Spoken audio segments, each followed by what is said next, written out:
Au nom d'Allah, le tout miséricordieux, le très miséricordieux. Ha-Mim. La révélation du livre émane d'Allah, le puissant, le sage. Nous n'avons créé les cieux et la terre et ce qui est entre eux, qu'en toute vérité, et pour un terme fixé. Ceux qui ont mécru se détournent ceux dont ils ont été avertis. Dis, que pensez-vous de ceux que vous invoquez en dehors d'Allah? Montrez-moi donc ce qu'ils ont créé de la terre. Où ont-ils dans les cieux une participation avec Dieu? Apportez-moi un livre antérieur à celui-ci, le Coran, ou même un vestige d'une science, si vous êtes véridique. Et qui est plus égaré que celui qui invoque en dehors d'Allah, celui qui ne saura lui répondre jusqu'au jour de la résurrection? Et elles, leurs divinités, sont indifférentes à leur invocation. Et quand les gens seront rassemblés pour le jugement, elles seront leurs ennemis et nieront leur adoration pour elles. Et quand on leur récite nos versets bien clairs, ceux qui ont mécru disent à propos de la vérité une fois venue à eux, c'est de la magie manifeste. Ou bien ils disent, il l'a inventé. Dis, si je l'ai inventé, alors vous ne pourrez rien pour moi contre la punition d'Allah. Il sait parfaitement ce que vous propagez en calomnie contre le Coran.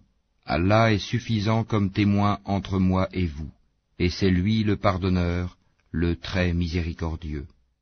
Dis, je ne suis pas une innovation parmi les messagers, et je ne sais pas ce que l'on fera de moi ni de vous. Je ne fais que suivre ce qui m'est révélé, et je ne suis qu'un avertisseur clair. Dis, que direz-vous si cette révélation s'avère venir d'Allah, et que vous n'y croyez pas, qu'un témoin parmi les fils d'Israël en atteste la conformité au Pentateuque, et y croit pendant que vous le repoussez avec orgueil. En vérité, Allah ne guide pas les gens injustes. Et ceux qui ont mécru dirent à ceux qui ont cru, si ceci était un bien, les pauvres ne nous y auraient pas devancés. Et comme ils ne se seront pas laissés guider par lui, ils diront, ce n'est qu'un vieux mensonge. Et avant lui, il y avait le livre de Moïse comme guide et comme miséricorde. Et ceci est un livre confirmateur en langue arabe, pour avertir ceux qui font du tort et pour faire la bonne annonce aux bienfaisants. Ceux qui disent, notre Seigneur est Allah, et qui ensuite se tiennent sur le droit chemin. Ils ne doivent avoir aucune crainte et ne seront point affligés.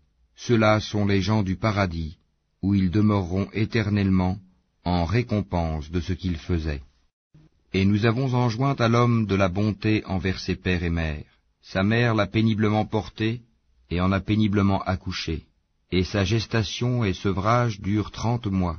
Puis, quand il atteint ses pleines forces et atteint 40 ans, il dit, Ô Seigneur, inspire-moi pour que je rende grâce aux bienfaits dont tu m'as comblé, ainsi qu'à mes pères et mères, et pour que je fasse une bonne œuvre que tu agrées, et fais que ma postérité soit la moralité saine.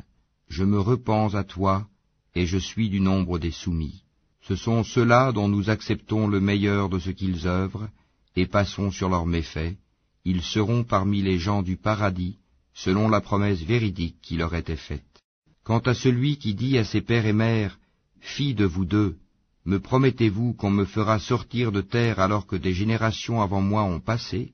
Et les deux, implorant le secours d'Allah, lui dirent, « Malheur à toi, crois, car la promesse d'Allah est véridique. » Mais il répond, « Ce ne sont que des contes d'anciens.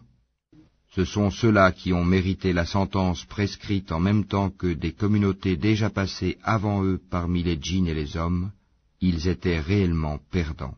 Et il y a des rangs de mérite pour chacun, selon ce qu'ils ont fait, afin qu'Allah leur attribue la pleine récompense de leurs œuvres, et ils ne seront point lésés. Et le jour où ceux qui ont mécru seront présentés au feu, il leur sera dit, « Vous avez dissipé vos biens excellents, et vous en avez joui pleinement durant votre vie sur terre, on vous rétribue donc aujourd'hui du châtiment avilissant pour l'orgueil dont vous vous enfliez injustement sur terre, et pour votre perversité.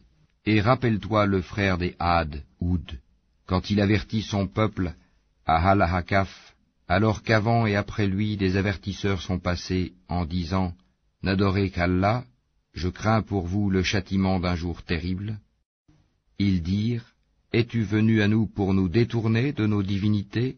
Eh bien, apporte-nous ce que tu nous promets si tu es du nombre des véridiques. » Il dit, la science n'est qu'auprès d'Allah. Je vous transmets cependant le message avec lequel j'ai été envoyé, mais je vois que vous êtes des gens ignorants. Puis, voyant un nuage se dirigeant vers leur vallée, ils dirent, voici un nuage qui nous apporte de la pluie. Au contraire, c'est cela même que vous cherchiez à hâter. C'est un vent qui contient un châtiment douloureux, détruisant tout par le commandement de son Seigneur. Puis, le lendemain, on ne voyait plus que leur demeure. Ainsi, rétribuons-nous les gens criminels. En effet, nous les avions consolidés dans des positions que nous ne vous avons pas données, et nous leur avions assigné une ouïe, des yeux et des cœurs, mais ni leur ouïe, ni leurs yeux, ni leurs cœurs ne leur ont profité en quoi que ce soit, parce qu'ils niaient les signes d'Allah, et ceux dont ils se moquaient les cerna. Nous avons assurément fait périr les cités autour de vous, et nous avons diversifié les signes afin qu'ils reviennent de leur mécréance. Pourquoi donc ne les secourent pas ceux qu'ils avaient pris en dehors d'Allah comme divinités pour soi-disant les rapprocher de lui? Ceux-ci au contraire les abandonnèrent, telle est leur imposture, et voilà ce qu'ils inventaient comme mensonge. Rappelle-toi, lorsque nous dirigeâmes vers toi une troupe de djinns pour qu'ils écoutent le Coran, quand ils assistèrent à sa lecture, ils dirent « Écoutez attentivement », puis quand ce fut terminé, ils retournèrent à leur peuple en avertisseurs. Ils dirent « Ô notre peuple, nous venons d'entendre un livre qui a été descendu après Moïse, confirmant ce qui l'a précédé, il guide vers la vérité et vers un chemin droit. Ô notre peuple, répondez aux prédicateurs d'Allah et croyez en lui. Allah vous pardonnera une partie de vos péchés et vous protégera contre un châtiment douloureux. Et quiconque ne répond pas aux prédicateurs d'Allah ne saura échapper au pouvoir d'Allah sur terre, et il n'aura pas de protecteur en dehors de lui. Ceux-là sont dans un égarement évident. Ne voit-il pas qu'Allah, qui a créé les cieux et la terre et qui n'a pas été fatigué par leur création, est capable en vérité de redonner la vie aux morts? Mais si, il est certes omnipotent. Et le jour où seront présentés au feu ceux qui ont mécru, on leur dira, « Ceci n'est-il pas la vérité ?» Ils diront, « Mais si, par notre Seigneur. » Il dira, « Eh bien, goûtez le châtiment pour votre mécréance. Endure, Mohammed, donc, comme ont enduré les messagers doués de fermeté, et ne te montre pas trop pressé de les voir subir leur châtiment. Le jour où ils verront ce qui leur est promis, il leur semblera qu'ils n'étaient restés sur terre qu'une heure d'un jour. Voilà une communication. Qui sera donc anéanti, sinon les gens pervers?